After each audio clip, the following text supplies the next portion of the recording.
Welcome to the North Group podcast. At North Group, we are often invited into organizations to influence leadership and organizational behaviors. It is through these sustained relationships that we gain a deeper understanding of each client and the many ways they benefit their employees, their customers, and the broader community. It is impressive. Through this podcast series, we will be sharing the stories of a few of these clients and how they make our communities better. I'm your host, Gina Breslin, and I'm joined by my friend, colleague, and North Group founder, Roger North. Today, we will be featuring Sight and Sound Theaters.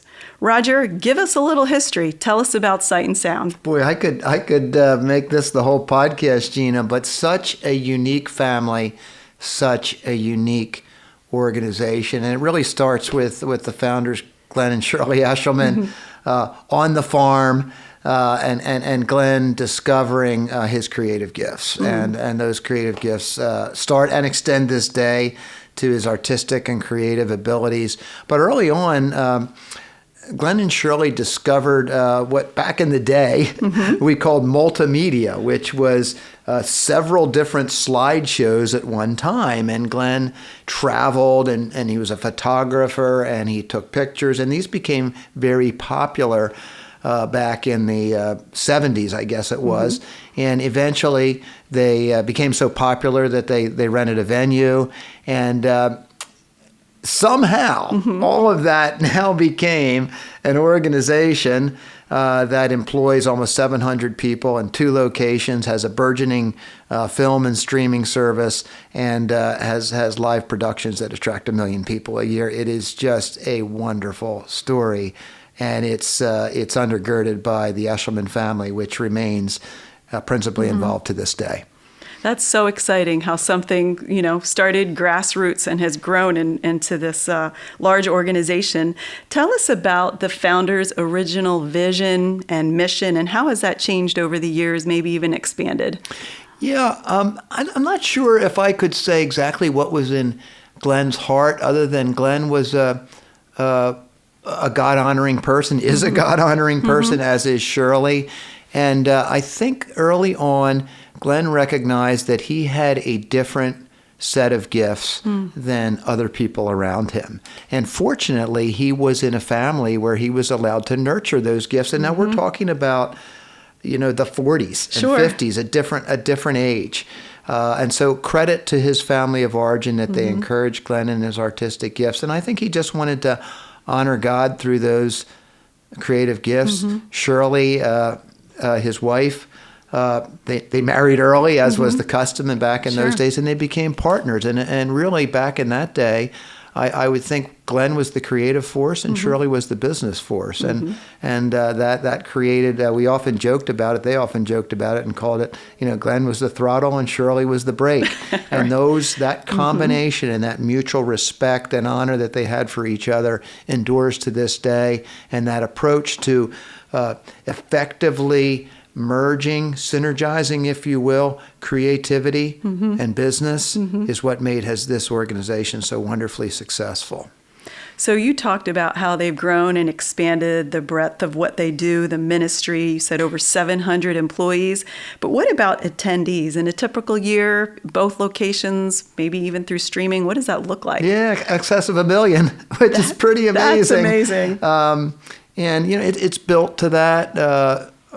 Some folks that have been around Lancaster County a long time might remember Living Waters Theater, which is along Hartman Bridge Road there, Route 896 near Strasburg, and then the building of the Millennium Theater, and then, of course, the tragic fire that occurred there in 1996, and then the rebuilding of that by the family. And they didn't just rebuild. When they built, one of my favorite sayings, go big or go home. And that's what they did, tragic fire in 1996, which took the building. And, honestly, Glenn and Shirley, they they could have packed it in at that point, but Sure. that was not what God was calling them to do.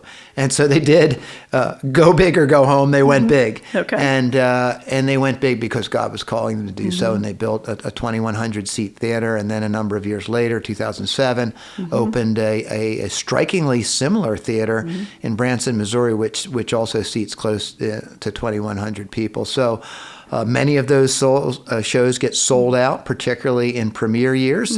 This happens to be a premiere year, and of course, the show David has recently opened to great acclaim, as it should. As it should, absolutely.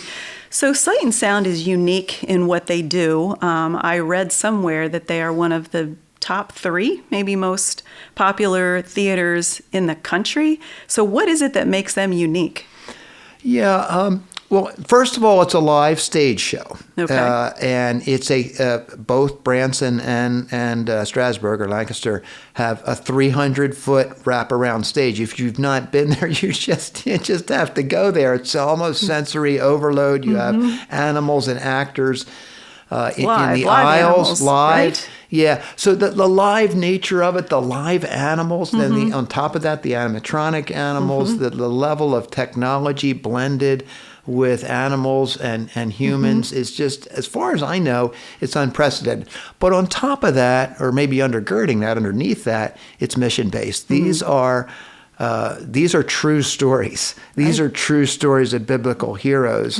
And when I was working closely with the team, we often referred to them as we produce big, happy Bible stories, of which there are many that have already been told and many that have yet to be told. And the quality level at which this is done, I think that's another thing that when people go there the first time, whether it's in Pennsylvania or in Missouri, that you maybe think you're going to a church play, and you are not. Not so much, you right? are not. You are going to something of the very highest quality with, frankly, Gina, people both on stage and behind the scenes that could work anywhere in the theater business, but they work at Sight and Sound.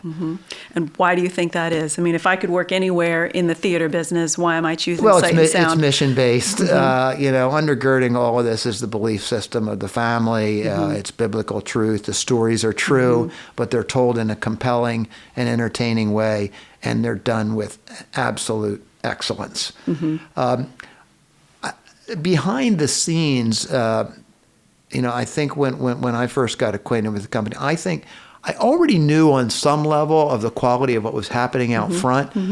I think what took me back, what was happening behind that, the excellence of the technology, the excellence of the craftsmanship of the people that are building the sets, the planning that goes into the 42-month show creation process. Wow, so think about months. that, 42 months from show conception to when it hits the stage for a world premiere.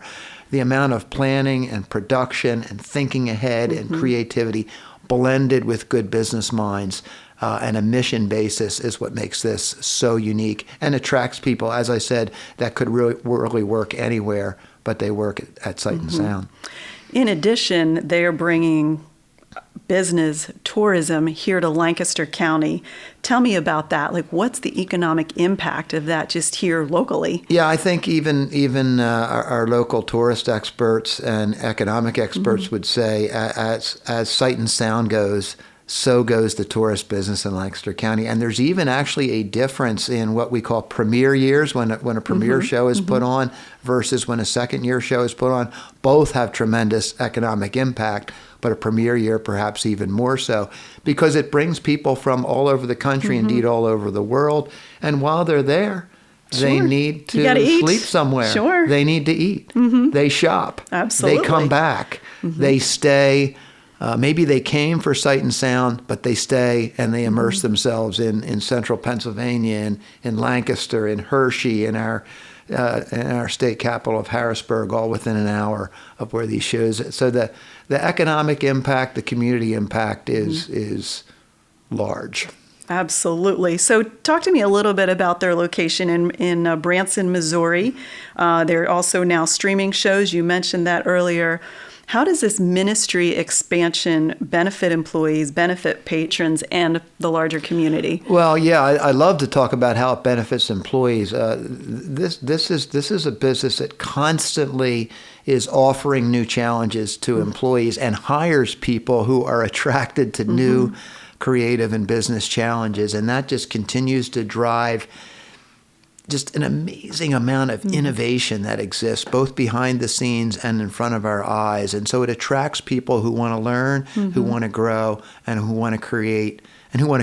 Stop the sentence there. And innovation, creativity is the result, and we're the beneficiaries. That's true in Pennsylvania, it's true in Missouri, and now it's true all over the world through Sight and Sound TV and the streaming services, which are making available to people that perhaps could never get to Lancaster or could never get to Missouri, or perhaps for economic reasons would need to see it through a different venue, making those biblical stage shows available to those folks. And I would say on that count, more to come.